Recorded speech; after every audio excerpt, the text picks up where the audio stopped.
I've just completed the layout of a very simple piping system. I've done this over top of an internet background that I located prior to laying out my pipes. This is of Lexington, Kentucky. And now I want to use the internet background map option to import elevations from that application. I do this by going to my internet backgrounds menu, and on the right side is a section called Scaling Internet Maps. I've already found my map location, and I can skip step 2 for now. This would be important especially if you are at very far north where latitudes might need to be adjusted. I'm going to go skip step 4 because I am already laid out in my correct location, and I go to this button here that says Get Elevations. It is going to ask me if I want to calculate it for all the nodes. If I already have values, it's possible I may not want to override them, and so in that case I could answer no, but I'm going to answer yes because I have no elevation data in my model currently. And when I come back to the system, I can click on individual nodes, and I see that each node now has an elevation value that was imported from the internet location. I've completed the basic layout of my piping system, and now I'd like to insert a series of nodes. I'd like to add a pump, a supply reservoir, an overhead storage tank, and an active valve, which can be used to represent a series of valve types.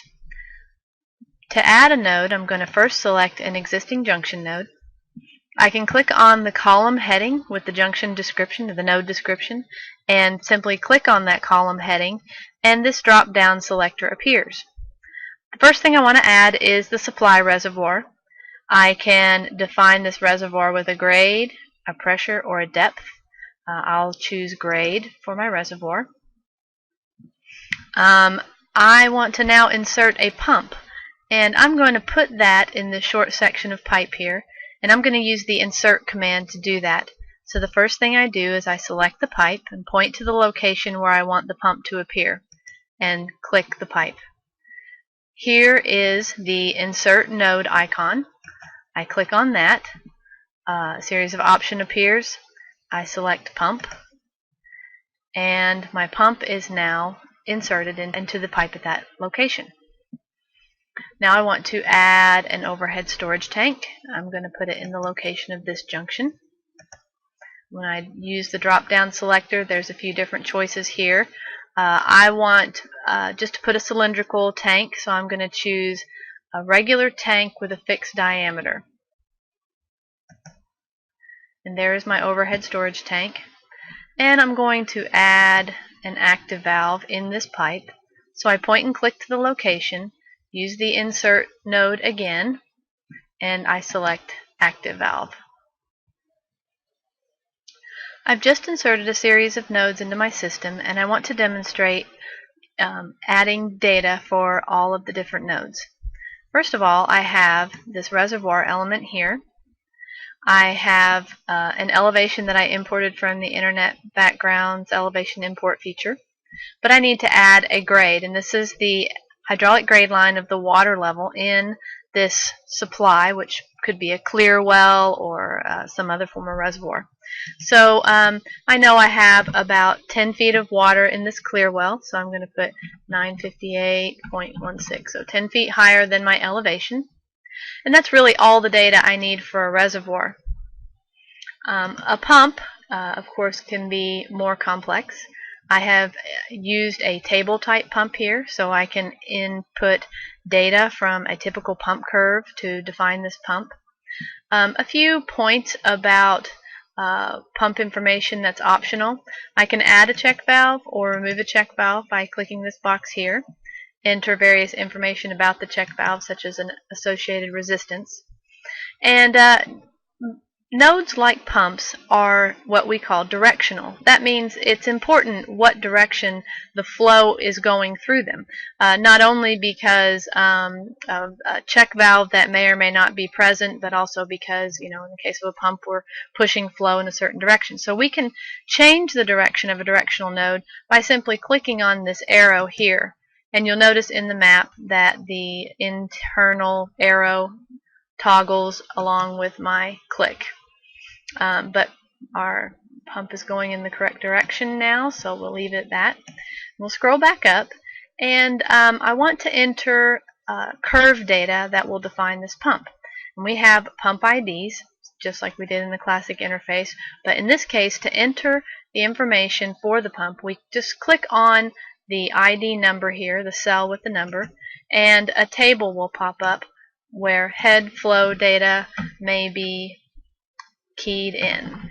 So I'm just going to enter a series of assumed head flow data.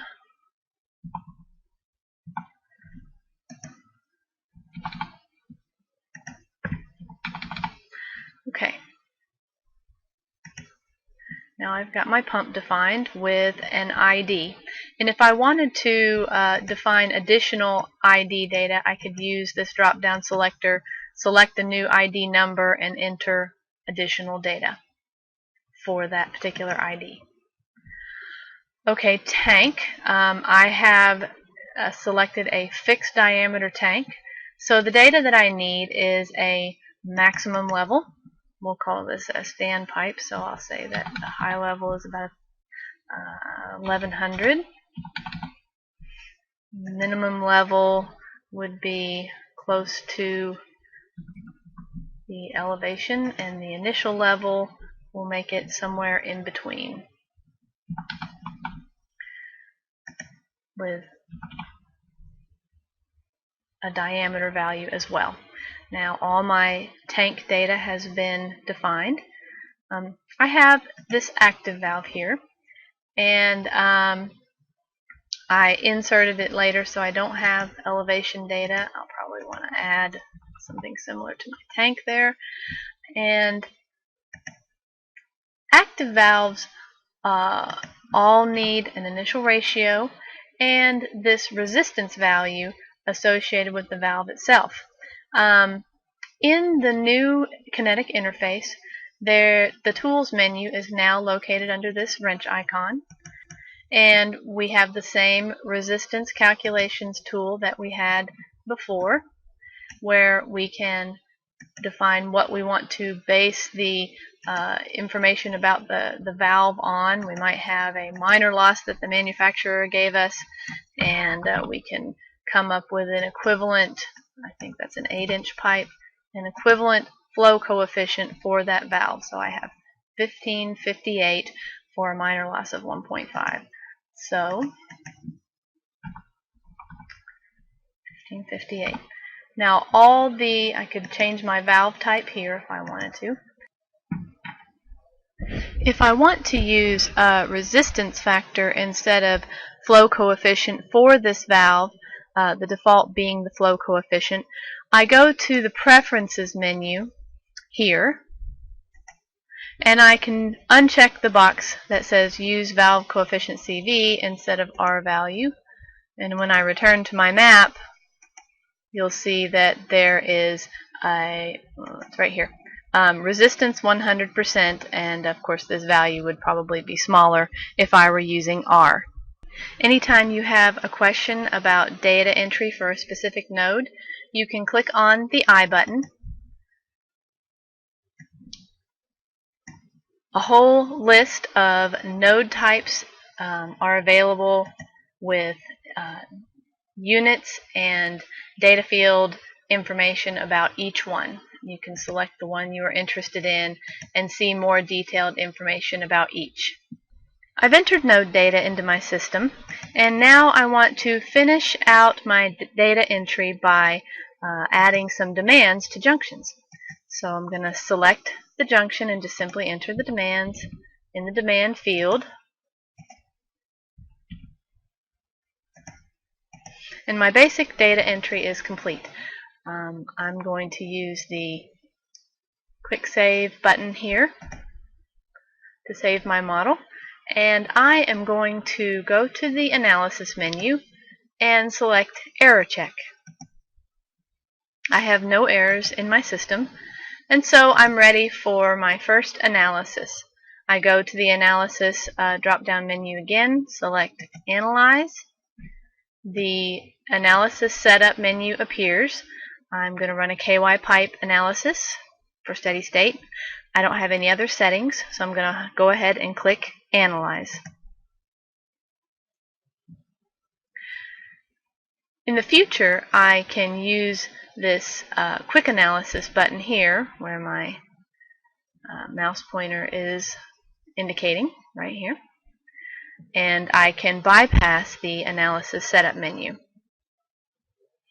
Now I'm ready to view some results. I'm going to do this by turning on labels on my map, and the type of results that I'm going to view can be selected by clicking the bottom right corner of my view screen where it says pressure and flow, and the case selectors and results type selectors appear.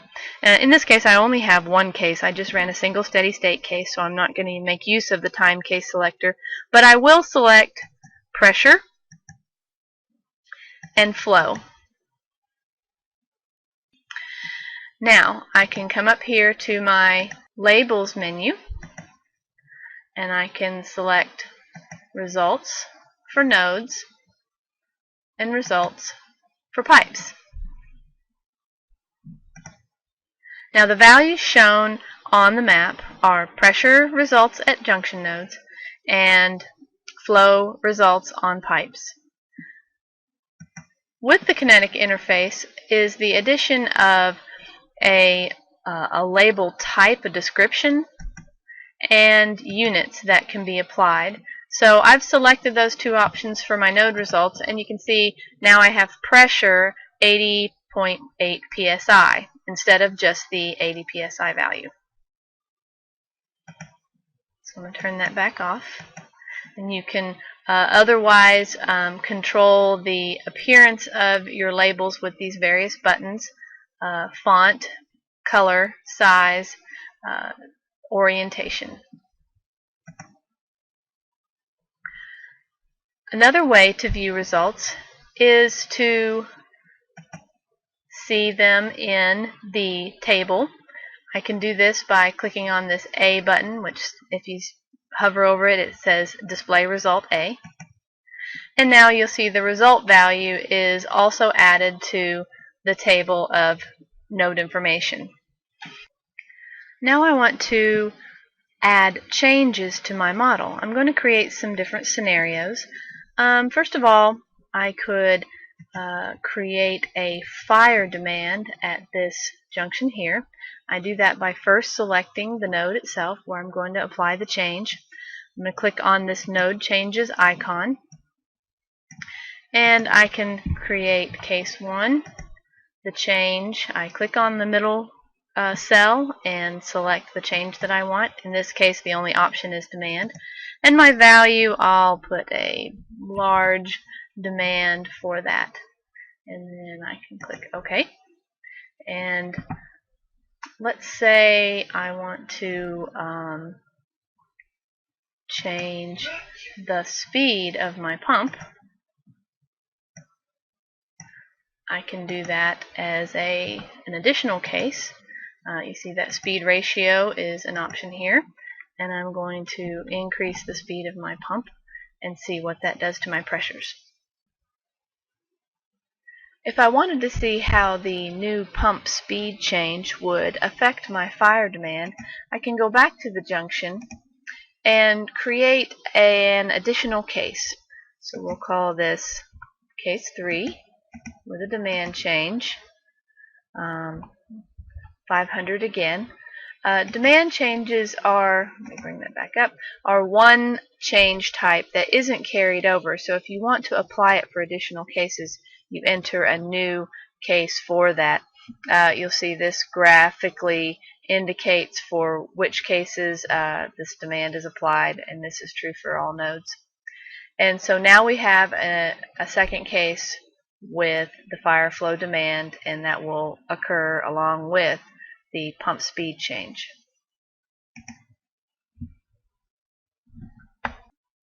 Now I can run the analysis with these changes applied. I'll use my quick analysis this time.